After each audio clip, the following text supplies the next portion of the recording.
bande qu'on avait terminé soit oyo eza vraiment histoire vraie.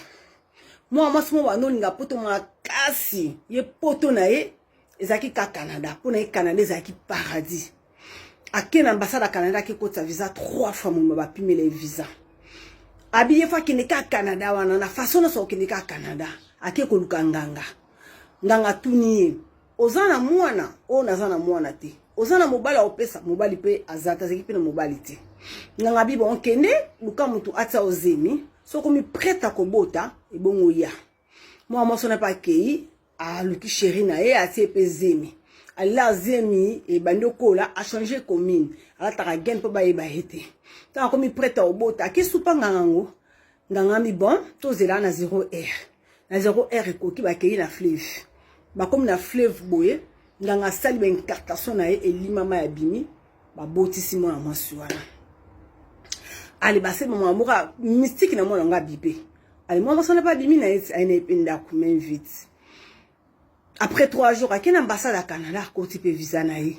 Visa e bimi. Abi bon et si na okesko na paradis na osuma banda kuna Congo a na kotonga flat donc yé pour na e Canada za paradis eza lola donc osama mami nene na Canada na niveau Congo azwa pa avion akina Canada ngo bande konanga mwa sona lilazolela mwana te libala te ba mibali bazaka so ba yé ba découvrir ba kimi mo mana solo ba ka solo mibali bande konanga koteka amte pona poto. Poto eza paradis te. Mingi bazana ba poto ango ata 500 € na compte zate. Ba msusu mo na musicien so beta pa azo beta na orchestre pour karabata kombone na liste. Akepa nganga ateki mwana na ye ateki famille na ye ateki ndeko na ye pona kaka poto.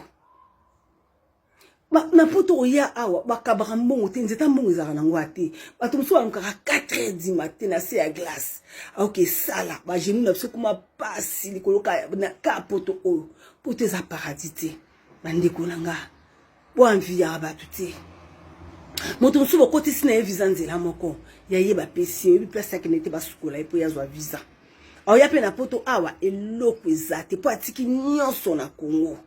Atiki chance na ye atiki libala atiki bana atiki nyonso poto eza paradis te to kangama na Nzambe tango ngone okoka oyaka poto ekangami na hote eza nango mutu aza na fungola poto azati soki ngongone tameke omona poto na komona Yesu Masiya amen.